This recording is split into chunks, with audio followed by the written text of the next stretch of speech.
Hey guys, it's Kate, Zencat Vintage, and today we are at the Salvation Army in Mill Bay, BC. I have a 20% off coupon, so I am hoping to find some cool stuff. First in the door, they have a really cool shelf full of all sorts of different tchotchkes, and I love this little doll. She's like a Chinese sort of folk art doll. She was only 99 cents. And then here is it's one of those like plant watering spikes. This is a vintage one. My parents actually had some kind of similar to this. I kind of liked it. I ended up buying it. Then moving along, someone had donated obviously some travel souvenirs. There was a crystal Eiffel Tower and then this little La Pieta miniature statuette. It was priced at $6.99 though, and it was only like a resin material.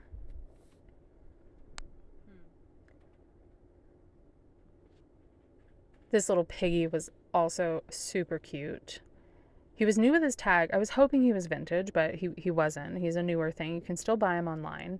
He had some like real Scandinavian vibes to him, but he's actually German. He was priced at $5.99, and you can actually buy those online for around, I think it was $33 for that size. Tucked in the back there was a little Costa Boda snowball votive dupe. And this little piece was definitely vintage. You could buy them as like a kit, and you could make like a little trinket dish or a trivet. And same with these, you could buy the booklets on how to make the tin can doll furniture. Those were priced pretty high though, at $5.99 a piece. Normally I love those and I pick them up, but it was a little steep for resale. And then this weird faceless doll was it was so weird. It was like rolled paper, a knitted sweater, completely faceless, and someone actually bought it. When I went back around before leaving, it was gone. So I don't know, maybe I missed out on a one-of-a-kind masterpiece. That little Asian figurine was very cool, but he had quite a bit of paint loss on his face. And my mom had a collection of these, one for like each of our zodiac signs. It's a carved cowrie shell. I'm an Aries, so I had to grab that. And unfortunately, this little piano baby was missing his fingers, which was a shame because those can actually resell for quite a bit of money. They came as pairs, and they would have been used to hold down sort of like the cloth covering on the back of a piano. They were really popular in sort of like the late Victorian era. Most of them were made in Germany, thereabouts.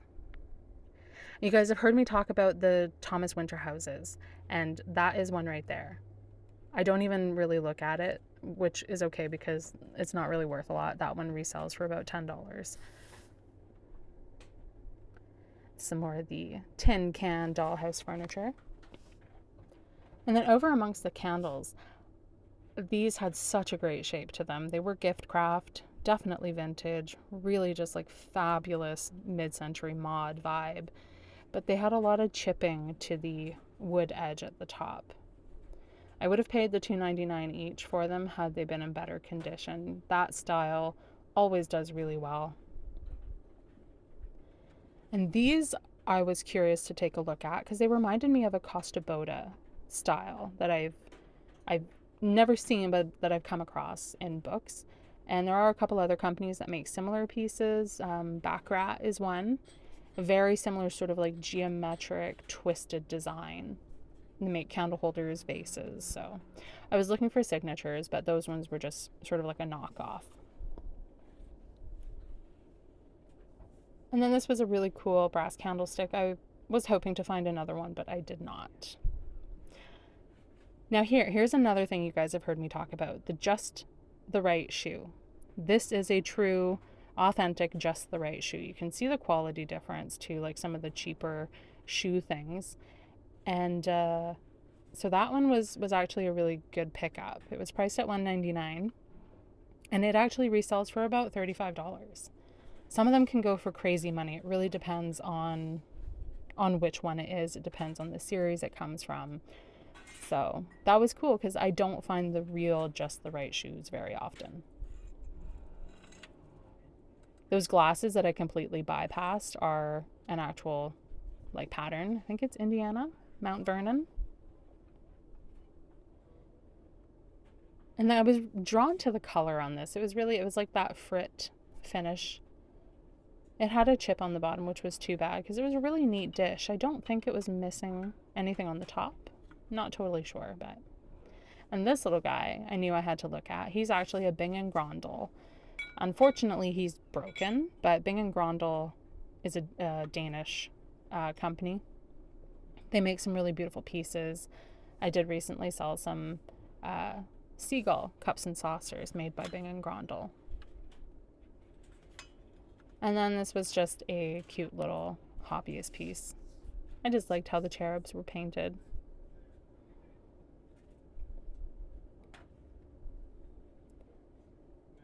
Now moving into the mug section, because I'm a sucker for mugs. This guy is fabulous. I have sold these multiple times. I always pick them up if they're reasonably priced. He was $4.99, and he has signed Chuckos. Very cool piece.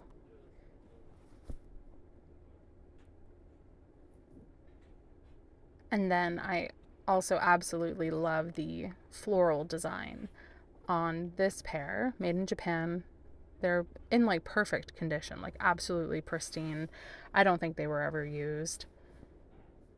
They're not worth a ton, but they're so pretty, and I'm such a sucker for mugs. I, of course, had to grab those. And again, I am using a 20% off coupon this day, so that's making some of the prices even more appealing. This is another piece of Danish pottery. This is Royal Copenhagen. This is by Niels Thorsen. It's a really cute little rabbit design on it. I loved that carved wood plate there, but it did have quite a few chips to it. And this coaster set was super cool in its little container, but the top of the lid had been completely busted. Otherwise, I would have grabbed that because the coasters were all in nice shape. But unfortunately, that lid on the container kind of made it a no-go. This is a little leather trinket box. South American, probably Peruvian, judging by the dress and the style. And actually, I'm pretty sure that's llamas on it. That would be a good indicator of South American as well. Now, this was obviously someone's resin project. I don't know, kind of taken with it for some reason. And then here swoops in hubby with a bag of plastic animals because I'm a sucker for toys. And he brought this to me mostly because it has this cool hippo in it. I collect hippos. So for $1.99, I had to grab that. And then just having a once-over on that little turtle dish again. I don't know, something about it I thought was just really kind of neat how they took that wooden turtle dish, added their resin and their flour. It's really simple, but I thought it was neat. That was a cool little like liquor decanter. It was missing the cork. It had most of the other pieces, but. Now this is a candle wick. That pattern with the little dots all around it, that's candle wick. This one is the sterling silver overlay with the floral design, but I personally cannot sell that stuff for the life of me. Some people seem to do well with it. I can't. I don't think I've ever sold a piece I've ever picked up. So it was priced at $7.99. I could have gotten it for 20% off, but I did end up leaving it because, like I said, I cannot sell it. I had to check out this cookie jar that they had. They had it priced at $19.99, which seemed a little high, but it's a pottery called Bambouche pottery from the British Virgin Islands. It's a very cool piece, but I don't know, I feel like 20 bucks was a bit steep. And then that guy was just cute. It was just a bear hanging off the cookie jar. Obvious hobbyist piece. I'm a sucker for these trivets, but this one was pretty beaten up. I had also actually seen another one that had been like cracked and glued back together. So this one had quite a bit of wear to it as well, but I did like the colors on it. I liked the browns. $2.99 was pretty reasonable. And I don't know if anyone else remembers or has ever seen that, but here in Victoria at the Inner Harbour, they used to have artists that would sort of do that style of calligraphy, the really like ornate letters. I always wanted one done for my name, but never got one. So it was kind of cool seeing those there.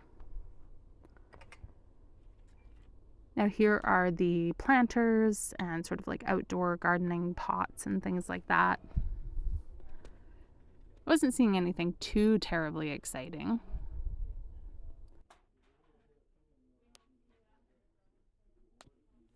The color on this was kind of what drew my attention. It reminded me of a Canadian company. I've sold some of their pottery before.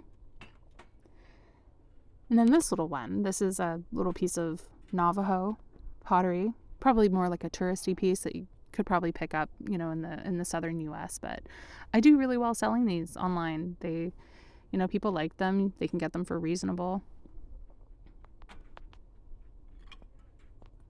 Loved the blossom design on this one and that orange color. Orange is one of my favorite colors. And that was an interesting little piece. Kind of had a different feel to it. The thickness sort of like of the pottery. This little koala was just cute.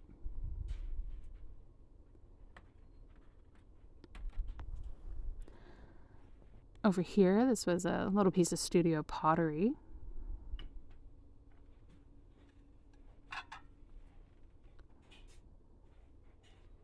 These guys, I thought they were maybe that sandy sand cast, but they were actually more like a chalkware. Both had obviously had quite a bit of like wear and damage to them. They were cute though. And here's the king's crown. This is something that I see quite often. I used to pick it up. I don't really pick it up anymore though. This is actually the Tiffin. Tiffin and Franciscan both make the king's crown pattern, but there are some differences. The thumbprint on the Tiffin is a different shape to the Franciscan, so that's how you can tell. And then before we head off, I just had a quick look in the jewelry cabinet. The prices were a little high on the pieces that I liked. I did check out a few different things, but I ended up just getting one piece out of here. And it was this Disney sort of lanyard thing. So that was the shopping trip. Hope you stay tuned and enjoy the haul.